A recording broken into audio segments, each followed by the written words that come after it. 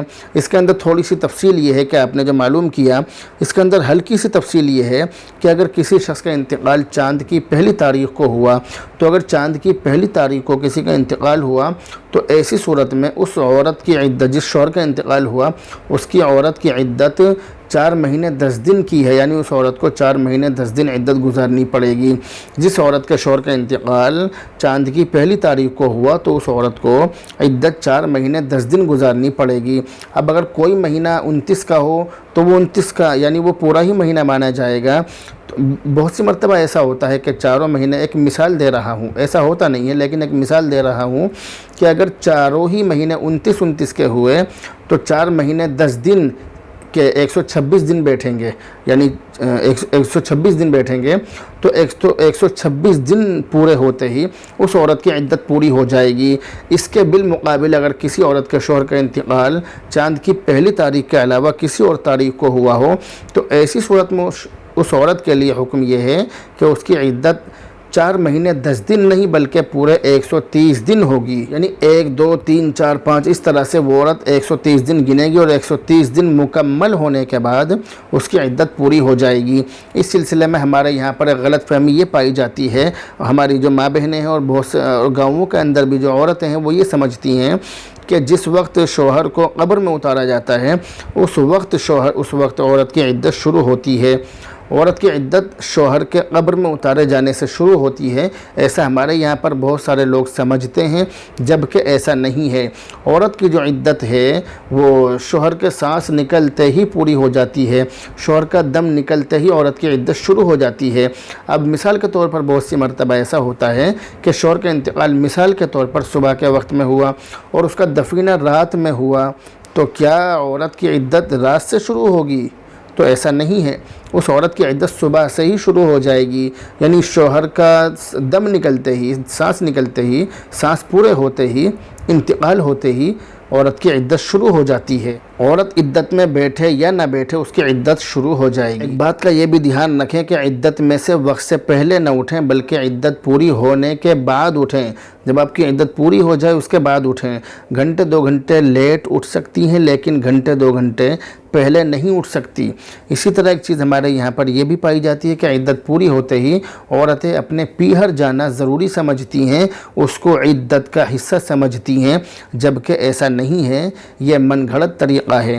اسی طرح سے جو عورت کے پیہر والے ہوتے ہیں وہ بہت سارا ساز و سامان لاتے ہیں، دعوتیں ہوتی ہیں، پروگرام ہوتے ہیں، بہت زیادہ اس کے اندر بہت ساری چیزیں ہوتی ہیں، تو ان تمام چیزوں کا شریعت سے کوئی تعلق نہیں ہے، شریعت سے ان چیزوں کا کوئی لینا دینا نہیں ہے، یہ تمام چیزیں شریعت کے بالکل خلاف ہیں۔ شریعت کے اندر بہت زیادہ آسانی ہے، عورت کی جب عدت پوری ہو جائے وہ اپنا عدت میں سے اٹھ جائے۔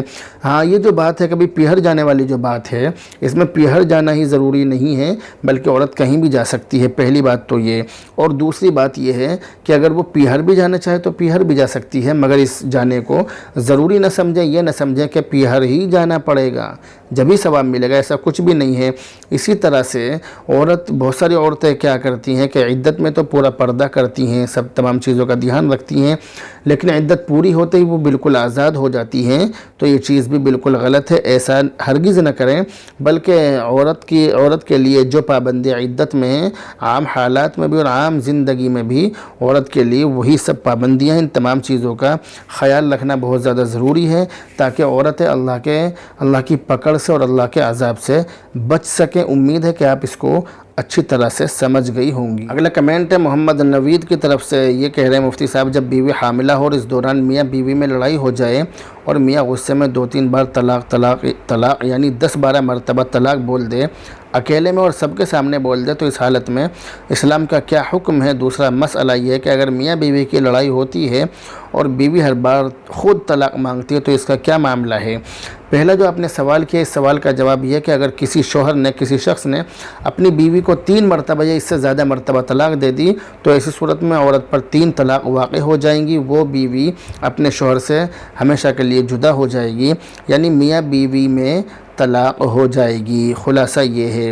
دوسرا سوال جو آپ نے کیا ہے کہ عورت بار بار طلاق مانگتی ہے، تو اس کا جواب یہ ہے کہ جو عورت اپنے شوہر سے بغیر کسی سخت مجبوری کے، بغیر کسی شرعی مجبوری کے طلاق مانگتی ہے، تو ایسی عورت پر اللہ کی لعنت ہوتی ہے۔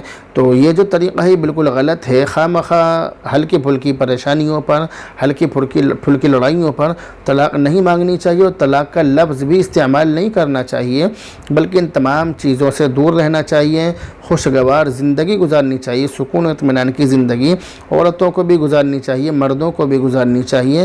گھر کے اندر اچھا ماحول رکھیں، سکون و اطمینان کا مظاہرہ کریں۔ اگلا کمنٹ محمد سلیمان گوندی گاؤں سے کہہ رہے ہیں کہ کسی بھی ڈاکومنٹ میں غلط طریقے سے یعنی جھوٹ کی بیس پر رد و بدل کرانا کیسا ہے؟ کیا ایسا کر سکتے ہیں؟ ایسا کرنا بالکل غلط ہے، ایسا کرنا صحیح نہیں ہے۔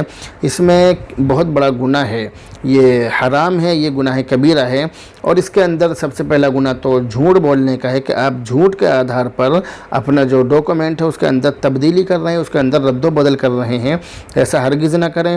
دوسری بات اس کے اندر یہ ہے کہ اس کے اندر سامنے والے کو دھوکہ دیا جا رہا ہے۔ جو بھی ہمارے ڈاکومنٹ دیکھے گا وہ دھوکے میں پڑ جائے گا۔ تو اس لیے سامنے والے کو دھوکہ دینے کا اور جھوٹ بولنے کا اس کے اندر گناہ ہے، اور یہ دونوں ہی چیزیں حرام ہیں، بہت بڑا گناہ ہے۔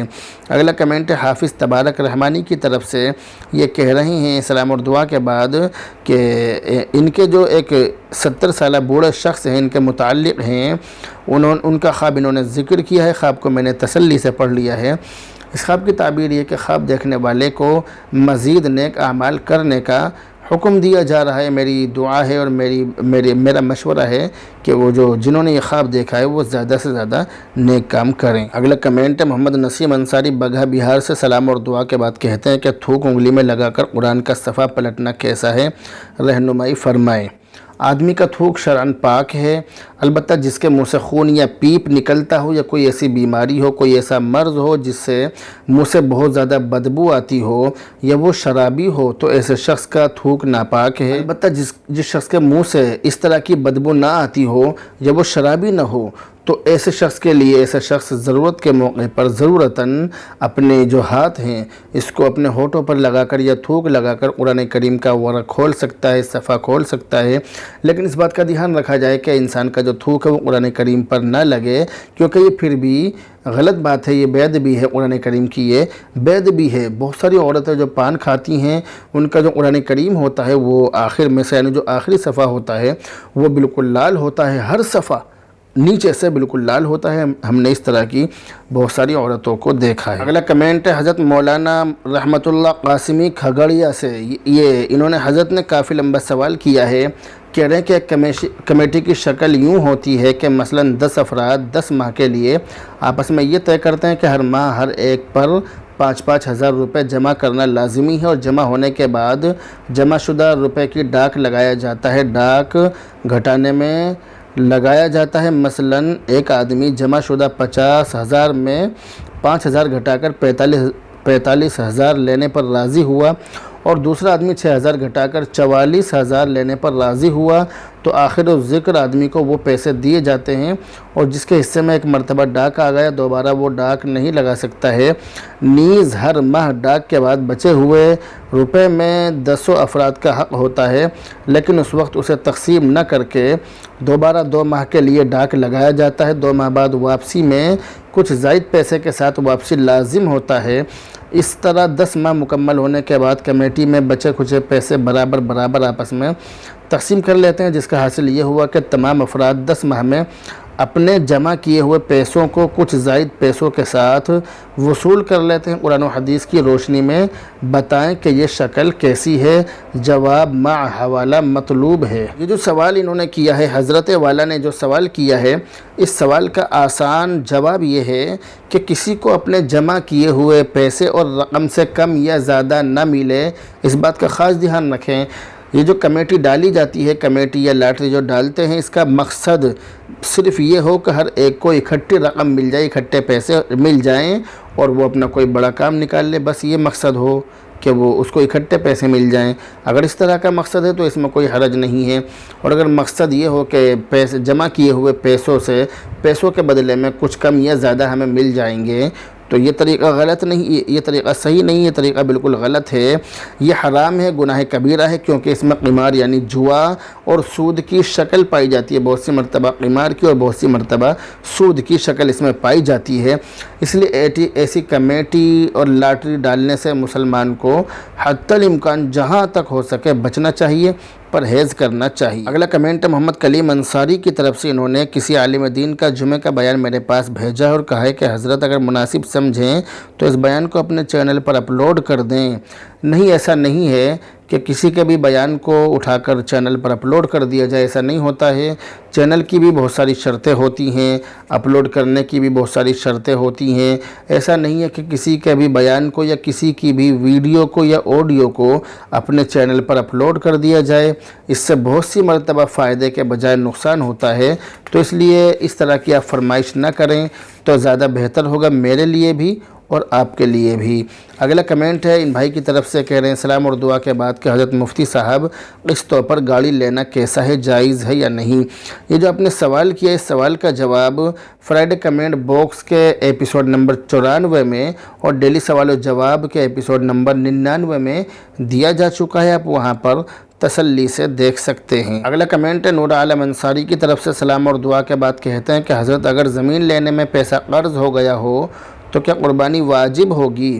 جس شخص پر قرض ہو، چاہے وہ زمین خریدنے کی وجہ سے قرض ہوا ہو یا کسی اور وجہ سے قرض ہوا ہو، تو ایسے شخص پر قربانی واجب نہیں ہے۔ لیکن ہاں، اگر اس پر جو قرض ہے اس قرض سے الگ اگر اتنی مالیت ہے کہ جس کی موجودگی میں قربانی واجب ہو جاتی ہے تو ایسے شخص پر قربانی واجب ہے۔ اسی طرح اگر شوہر پر قرض ہو مگر بیوی پر مالیت ہو یا زیور ہو تو ایسی صورت میں اگرچہ شوہر پر قربانی واجب نہیں ہے مگر ایسی صورت میں بیوی پر قربانی واجب ہو جائے گی۔ اسی طرح سے اگر شوہر کے اوپر قرض ہے لیکن قرض سے الگ اتنی مالیت ہے کہ جس کی قیمت 52.5 تولہ چاندی ہو تو ایسی صورت میں بھی شوہر پر قربانی واجب ہو جائے گی۔ اب اگر آپ یہ معلوم کرنا چاہتے ہیں کہ قربانی کس پر واجب ہے تو اس کا جواب یہ ہے کہ جس شخص کے پاس 52.5 تولہ چاندی ہو یا اتنی مالیت ہو، کسی بھی اعتبار سے اتنی مالیت ہو، چاہے زیور ہوں، برتن ہوں، ضرورت سے زیادہ کچھ بھی چیز ہو، اتنی ہو کہ جس کی قیمت 52.5 تولہ چاندی کی قیمت کو پہنچ رہی ہو، تو ایسی صورت میں ایسے شخص پر قربانی واجب ہو جائے گی۔ اگلا کمنٹ ہے محمد طاہر پھپونڈا کی طرف سے، سلام اور دعا اور خیریت وغیرہ معلوم کرنے کے بعد کہتے ہیں کہ اللہ آپ کو دنیا اور آخرت میں کامیابی دے۔ جی، آپ سے اس حدیث کے بارے میں معلومات چاہیے کہ یہ حدیث اس تبلیغی جماعت سے تعلق رکھتی ہے کہ یہ حدیث اس جماعت کے لیے ہے۔ حدیث یہ ہے کہ حضرت ابو بکر رضی اللہ عنہ سے روایت ہے کہ رسول اللہ صلی اللہ علیہ وسلم نے ارشاد فرمایا کہ جو شخص اس کلمے کو قبول کر لے جس کو میں نے اپنے چچا ابو طالب پر ان کے انتقال کے وقت پیش کیا تھا اور انہوں نے اسے رد کر دیا تھا، وہ کلمہ اس شخص کے لیے نجات کا ذریعہ ہے۔ رواہ احمد۔ اس حدیث کا مطلب یہ ہے کہ اس حدیث کے اندر اللہ کے نبی علیہ الصلوۃ نے ارشاد فرمایا کہ جس شخص نے کلمہ لا الہ الا اللہ پڑھ لیا اور اس کے تقاضوں پر عمل کر لیا تو وہ شخص جنت میں جائے گا۔ یاد رکھیے کہ اس حدیث کے اندر کہیں بھی تبلیغی جماعت کا یا کسی اور جماعت کا ذکر نہیں ہے اور یہ تبلیغی جماعت یا کسی بھی جماعت کے متعلق نہیں ہے، بلکہ یہ حدیث عام ہے ہر اس شخص کے لیے کہ جو کلمہ طیبہ لا الہ الا اللہ پڑھے اور اس کے تقاضوں پر عمل کرے تو وہ شخص جنت میں جائے گا۔ اس کے اندر کوئی اس طرح کی بات نہیں ہے۔ اشاروں میں اور اشارہ اور کنایہ میں بھی اس کے اندر تبلیغی جماعت کا ذکر نہیں ہے، اس لیے اس کو اس طرح سے کسی چیز سے جوڑنا، کسی چیز کی طرف اس کی نسبت کرنا، یہ طریقہ صحیح نہیں ہے۔ اگلا کمنٹ ہے قاری حفظ الرحمان کھجوری ضلع میرٹھ کی طرف سے، سلام اور دعا کے بعد پوچھتے ہیں کہ مفتی صاحب اگر کوئی شخص اپنے گھر کے سارے پیسے لے کر بیرون ملک جماعت میں چلا جائے اور بیوی بچوں کو پریشان چھوڑ جائے، بعد میں اس کے بچے صدقہ فطرہ کھائیں، محنت مزدوری کریں تو کیا حکم ہے؟ اور ایک مسئلہ یہ ہے کہ کوئی شخص اپنے گھر کا سارا بھینس بکری یا کچھ پیسہ اکٹھا کر کے اور بیرون ملک جماعت میں چلا جائے، اس طرح ایک ایسا مسئلہ ہے، اور اپنی بچوں کو پریشانی یہاں بعد میں جو ہے بیوی بچے صدقہ فطرہ کھائیں یا مزدوری کرتے پھریں، تو یہ کس طرح صحیح ہے یا نہیں؟ بہتر ہے جانا اس طرح جماعت۔ آڈیو آپ نے اچھی طرح سن لی ہے اور سنانے کا مقصد یہ ہے کہ بہت سارے لوگوں کے ذہنوں میں یہ بات ہو سکتی ہے کہ یہ سوال میں نے اپنی طرف سے بنایا اور اپنی طرف سے بنا کر آپ کے سامنے پیش کیا، تو اس لیے میں نے ضروری سمجھا کہ آپ کو اس کا آڈیو بھی سنا دیا جائے، کیونکہ بہت سارے لوگ جو تبلیغی جماعت سے تعلق رکھتے ہیں یا کسی بھی جماعت سے تعلق رکھتے ہیں تو ان کے ذہنوں میں یہ بات پیدا ہو سکتی ہے کہ یہ میں نے اپنی طرف سے سوال بنایا ہو، تو ایسا نہیں ہے۔ اس لیے میں نے ضروری سمجھا کہ اس کو سنا دیا جائے۔ یاد رکھیے کہ تبلیغی جماعت میں جانا بہت اچھی بات ہے۔ تبلیغی جماعت میں جانا اتنا اچھا کام ہے کہ اس سے لوگوں کی اصلاح ہوتی ہے، جانے والے کی بھی، اور اس کی برکت سے دوسرے لوگوں کی بھی اصلاح اس سے ہوتی ہے، مگر اس کے ساتھ ساتھ بیوی بچوں کے نان نفقے کا انتظام کرنا اور ان کا خیال رکھنا لازم اور ضروری ہے۔ ایسی صورت میں اگر انسان کے پاس میں اس طرح کے حالات نہ ہوں کہ وہ تبلیغی جماعت میں جانے کے لیے تو اس کے پاس انتظام ہو، مگر گھر والوں کے لیے انتظام نہ ہو، یعنی ایک ہی جگہ کا خرچ برداشت کر سکتا ہے، یا تو تبلیغی جماعت کا یا گھر والوں کا۔ ایسی صورت میں تبلیغی جماعت میں جانے کے بجائے اپنے ہی علاقے میں رہ کر کام کرتا رہے، تبلیغی جماعت میں خوب محنت سے کام بھی کرے اور اپنے بیوی بچوں کے کھانے پینے کا نان نفقے کا انتظام بھی کرتا رہے، اور اپنے علاقے میں جو روزانہ کے جو مسائل ہیں، جو روزانہ کے گشت ہیں، آداب گشت ہے، اور اس کے علاوہ جو روزانہ کی تعلیم ہے، ہفتہ واری گشت ہے، روزانہ کی تعلیم ہے، اور اسی طرح ہر ہفتے شب بیداری ہے، تو ان تمام چیزوں کا خیال رکھتا رہے، گھر میں بھی تعلیم کرتا رہے، تو ان تمام چیزوں کو کرنے کے ساتھ ساتھ اپنے بیوی بچوں کے نان نفقے کا، ان کے کھانے پینے کا، ان کے خرچے کا خیال رکھتا رہے، تو اس طرح کرنے سے گھر میں فاقہ کشی کی اور صدقہ فطرہ کھانے کی اور بچوں کو محنت مزدوری کرنے کی نوبت نہیں آئے۔ اگر وہ اس طرح کرے گا تو یہ اس کے لیے زیادہ بہتر ہے۔ تبلیغ ایک بہت اچھا عمل ہے، اس سے انسان کی اصلاح ہوتی ہے، لیکن شریعت نے انسان پر بال بچوں کی بھی ذمہ داری رکھی ہے، ان کے اخراجات کا، ان کے خرچے کا بندوبست کرنا بھی انسان کے لیے ضروری ہے۔ اگر تبلیغ میں جانے سے ان کے خرچوں کا انتظام، ان کے خرچے کا اور ان کے اخراجات کا انتظام نہیں ہوتا ہے تو فی الحال گھر سے باہر نہ جائیں، ہفتے واری اعمال میں جڑتے رہیں۔ اسی طرح اگر کوئی شخص ضروریات دین کا علم حاصل کر چکا ہے اور مزید تبلیغ میں وقت لگانا چاہتا ہے تو بیوی سے اخلاقاً اجازت لے لے، لیکن اس میں بھی شرط یہ ہے کہ ان کے کھانے پینے کا انتظام ضرور کرے، یہ سب سے مین چیز ہے۔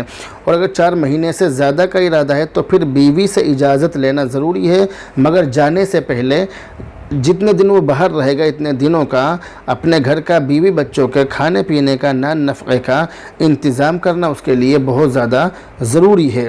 تو بہرحال خلاصہ یہ ہے کہ تبلیغی جماعت کا جو کام ہے یہ بہت اچھا، قابل تعریف اور بابرکت ہے، مگر یہ تبھی بابرکت ہے جب اپنے اکابر کے بتلائے ہوئے طریقے کے مطابق کیا جائے اور شریعت اسلامیہ کی روشنی میں کیا جائے۔ اگر اس سے ہٹ کر کیا جائے گا تو فائدے کے بجائے نقصان اور برکت کے بجائے بے برکتی ہوگی۔ اور حضرت قاری صاحب نے جس شخص کا ذکر کیا ہے اپنے علاقے میں، انہوں نے کسی شخص کے حالات دیکھنے کے بعد ہی اس کا ذکر کیا ہے، تو اس کا یہ خود کا عمل ہے۔ جو تبلیغ جماعت کے جو اکابر ہیں وہ ایسا نہیں کہتے کہ اپنے بیوی بچوں کو فاقہ کشی کی حالت میں چھوڑ کر تبلیغی جماعت میں چلے جاؤ۔ ہمارے تبلیغی جماعت کے اکابر اس طرح کی بات نہیں کہتے ہیں۔ ہمارے تبلیغی جماعت کے اکابر جو ہیں وہ وہی بات کہتے ہیں جو قرآن و حدیث کی بات ہوتی ہے، اور قرآن و حدیث کی بات یہ ہے کہ تبلیغ بھی کرتے رہیں اور اپنے بیوی بچوں کے کھانے پینے کا بھی انتظام کرتے رہیں۔ اگلا سوال قاری حفظ الرحمان صاحب نے یہ کیا ہے کہ جیسے ہم فرض نماز پڑھا رہے ہیں اور غلطی سے پہلی رکعت میں بیٹھ گئے تو ایک رکن کی مقدار بیٹھنے کے بعد سجدہ سہو واجب ہوگا یا تسلی سے بیٹھنے کے بعد؟ صحیح حکم کیا ہے ضرور بتلائیں۔ اس سوال کا جواب یہ ہے کہ اگر پہلی رکعت میں بیٹھتے ہی مقتدی نے لقمہ دے دیا اور فوراً کھڑے ہو گئے، کہ اتنی جلدی کھڑے ہو گئے کہ 3 مرتبہ سبحان اللہ سبحان اللہ سبحان اللہ کہنے کی مقدار دیر نہیں ہوئی، تاخیر نہیں ہوئی، تو سجدہ سہو واجب نہیں ہوگا۔ ایسی صورت میں سجدہ سہو کے بغیر نماز درست اور صحیح ہو جائے گی۔ یاد رکھیے کہ بھول سے اگر پہلی رکعت پر بیٹھ جائے تو حکم یہ نہیں ہے کہ تشہد پڑھ کر کھڑے ہو کر باقی نماز اور رکعت پوری کی جائے اور پھر سجدہ سہو کیا جائے، یہ حکم نہیں ہے، بلکہ ایسے آدمی کے لیے جو پہلی رکعت پر بھول سے بیٹھ جائے، ایسے آدمی کے لیے ضروری یہ ہے، اس کے لیے حکم یہ ہے کہ وہ یاد آنے پر فوراً کھڑا ہو جائے۔ پھر اگر 3 مرتبہ سبحان اللہ کہنے کی مقدار تاخیر اور دیر ہوئی ہو تو آخری رکعت میں تشہد کے بعد سجدہ سہو کر کے نماز پوری کر لے، اور اگر اس سے کم دیر ہوئی ہو، اس سے جلدی اٹھ گیا ہو تو فوراً کھڑا ہو جائے اور سجدہ سہو کے بغیر اپنی نماز پوری کر لے۔ اگلا کمنٹ ہے محمد ذاکر عباسی شہید نگر کی طرف سے۔ انہوں نے اپنی والدہ کے متعلق ایک خواب دیکھا ہے، خواب کو میں نے تسلی سے پڑھ لیا ہے۔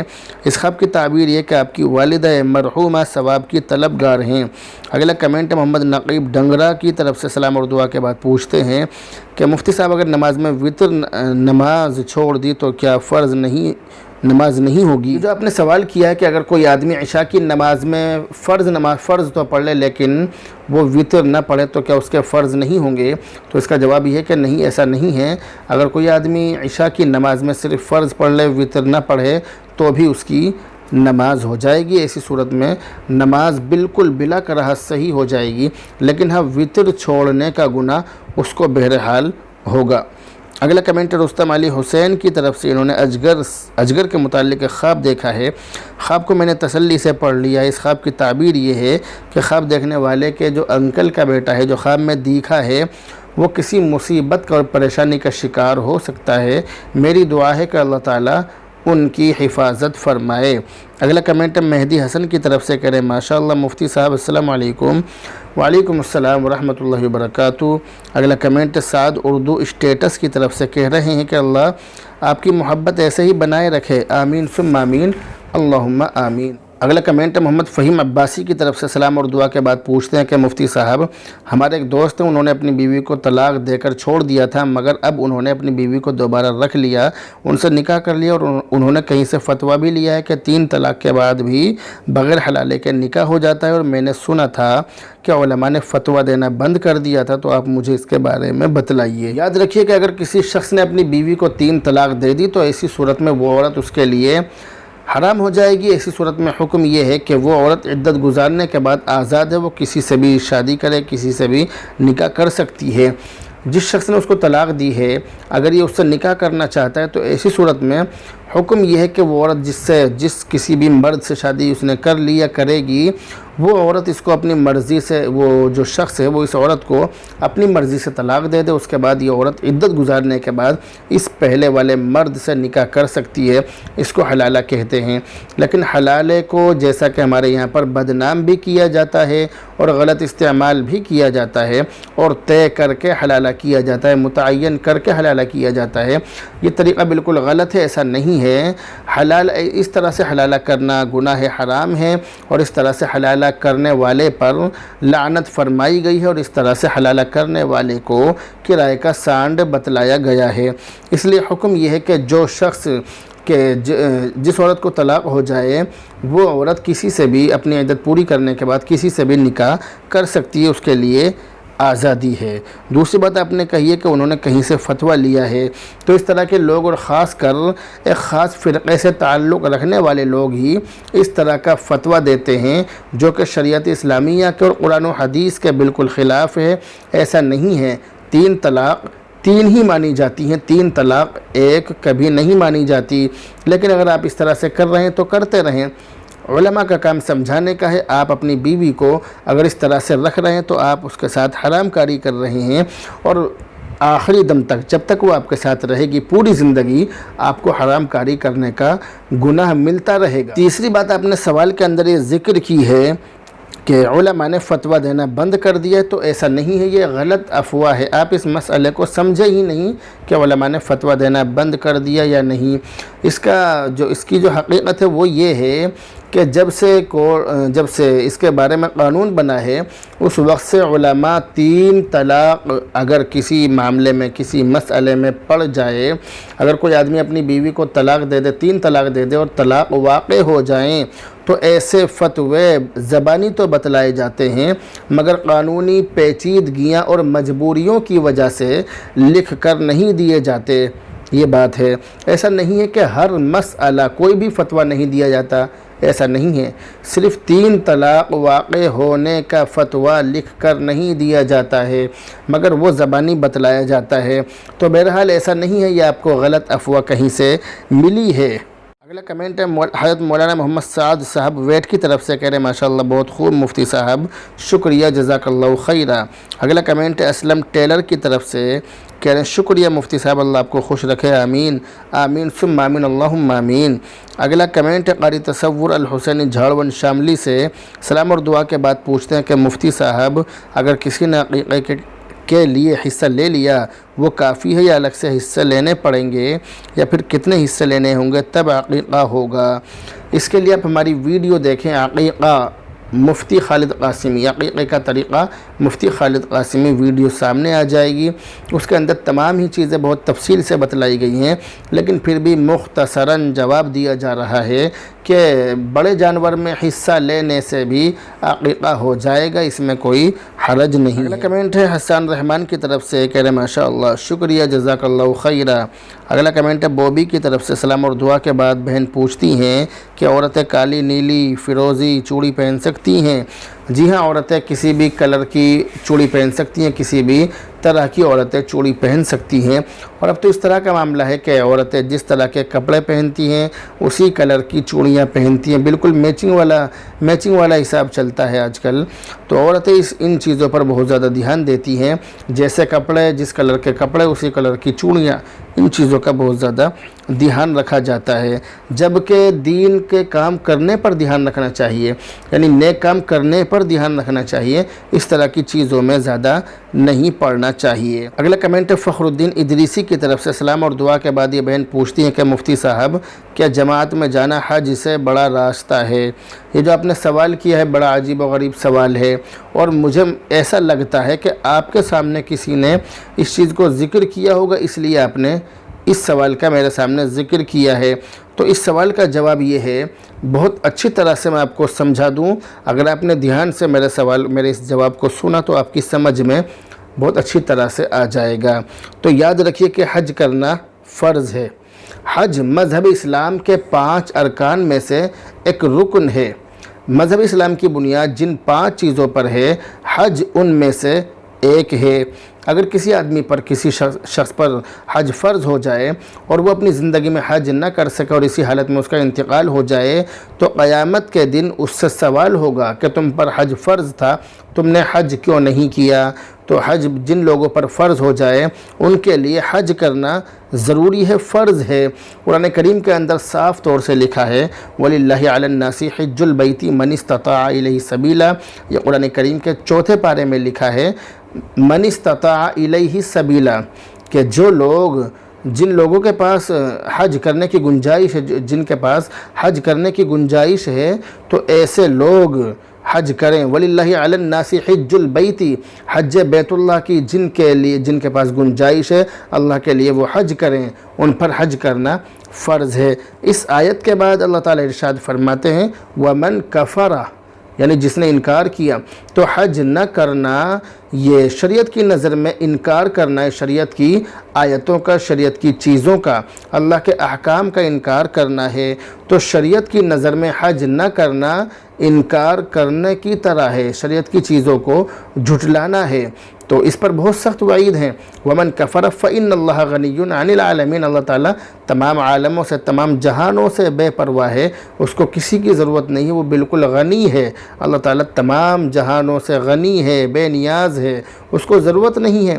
اگر ہم حج کریں گے، اللہ کے لیے حج کریں گے، تو اس میں اللہ کی عزت میں اضافہ نہیں ہوگا۔ بتلانے کا مقصد یہ ہے کہ حج نہ کرنے پر اتنی سخت وعیدیں ہیں۔ دوسری طرف تبلیغی جماعت میں جانے کا جو معاملہ ہے یہ فرض نہیں ہے، یاد رکھیے جماعت میں جانا فرض نہیں ہے۔ اگر کوئی آدمی اپنی پوری زندگی میں ایک مرتبہ بھی جماعت میں نہیں گیا اور اسی حالت میں اس کا انتقال ہو گیا تو اس سے قیامت کے دن اس کا حساب کتاب نہیں ہوگا، یاد رکھیے۔ اگر ایسا ہوتا، اگر قیامت کے دن اس سے حساب کتاب ہوتا تو جتنے لوگ بھی تبلیغی جماعت میں، جتنے لوگ بھی جماعت میں جائے بغیر انتقال کر رہے ہیں وہ سب کے سب گناہ گار ہوتے، مگر ایسا نہیں ہے۔ کسی بھی حدیث سے یا قرآن کریم کی کسی بھی آیت سے یہ ثابت نہیں کیا جا سکتا کہ تبلیغ میں نہ جانے پر قیامت کے دن سخت پکڑ ہوگی، ایسا نہیں ہے۔ قرآن کی کسی بھی آیت میں ایسا نہیں ہے، اور اللہ کے نبی کی کسی بھی حدیث کے اندر ایسا نہیں ہے کہ جماعت میں نہ جانے پر سخت پکڑ ہوگی، ایسا ہرگز نہیں ہے، مگر حج نہ کرنے پر پکڑ ہوگی، حج فرض ہونے کے باوجود حج نہ کرنے پر پکڑ ہوگی۔ دنیا کے اندر بھی بہت سخت، ایسے شخص کے لیے بہت سخت وعیدیں ہیں، آخرت میں بھی سخت وعیدیں ہیں۔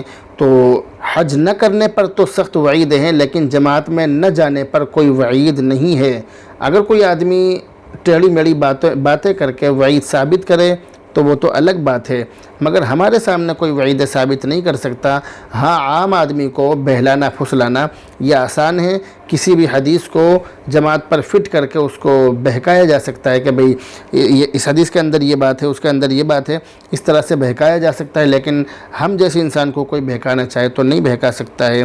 تو بہرحال بتلانے کا مقصد یہ، خلاصہ یہ ہے کہ جماعت میں نہ جانے پر کوئی پکڑ نہیں ہے، کسی بھی حدیث کے اندر کوئی پکڑ لکھی ہوئی نہیں ہے کہ جماعت میں نہیں گئے تو یہ پکڑ ہوگی، یہ ہوگا، وہ ہوگا، اس طرح کی بات نہیں ہے۔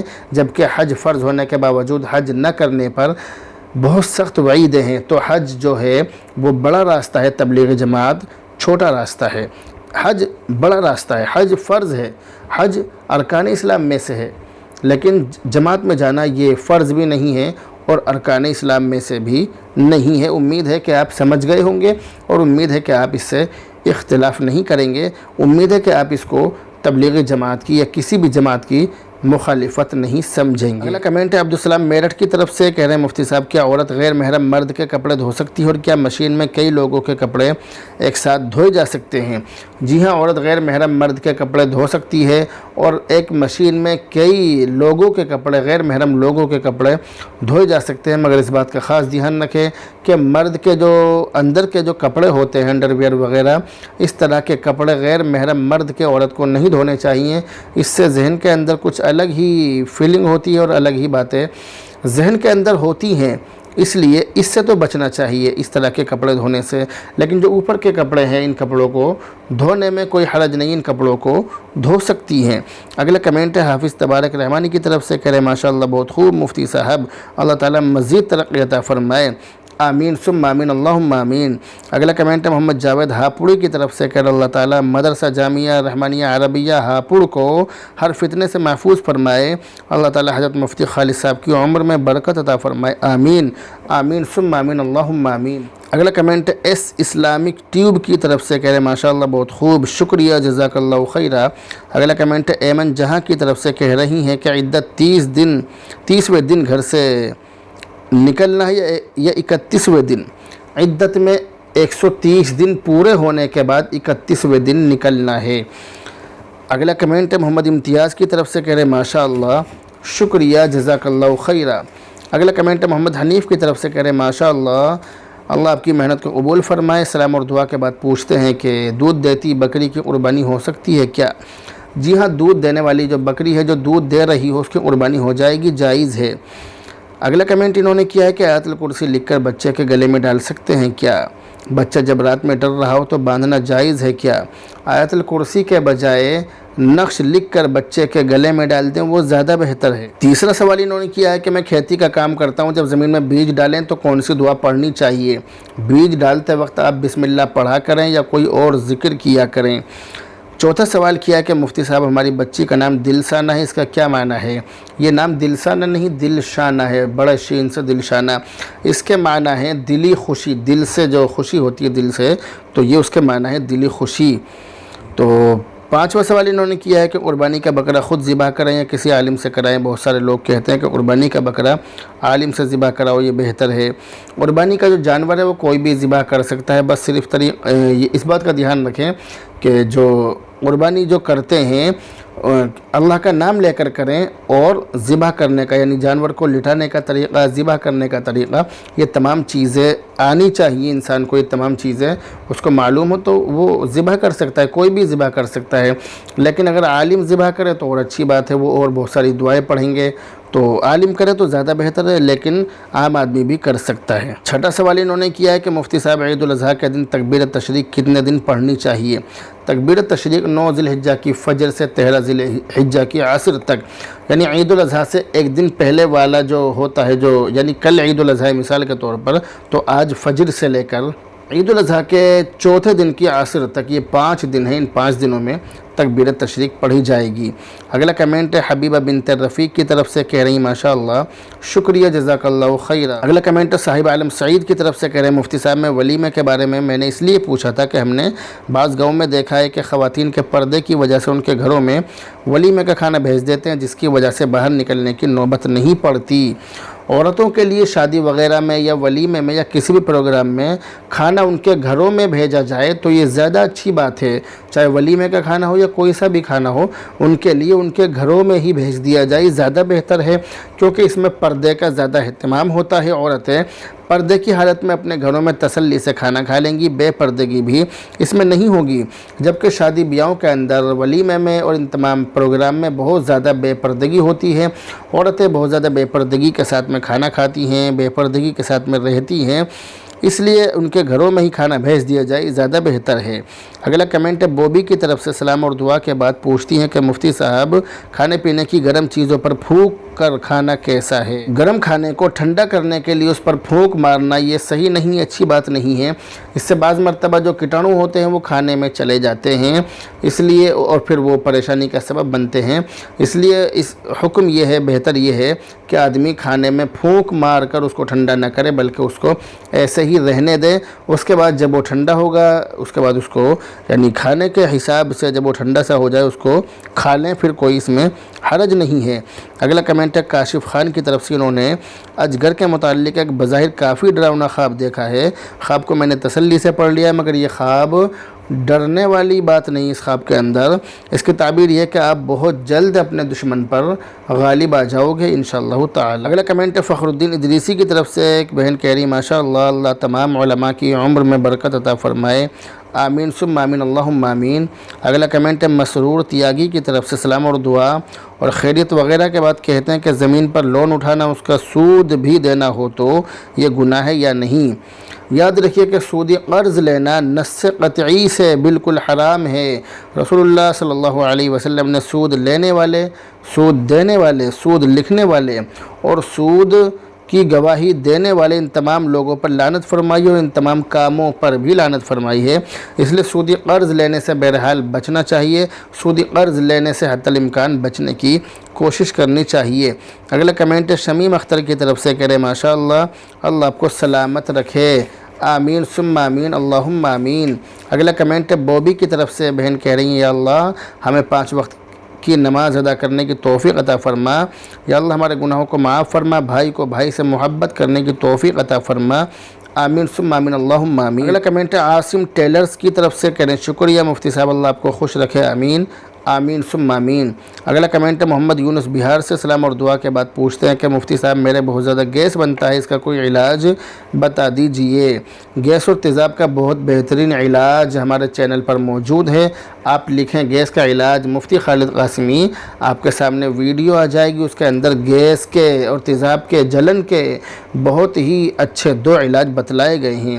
اگلا کمنٹ ہے محمد نعمان ضیاء ہریدواری کی طرف سے، یہ کہہ رہے ہیں السلام علیکم ورحمۃ اللہ وبرکاتہ، کیا فرماتے ہیں علماء کرام مفتیان عظام مسائل ذیل کے بارے میں؟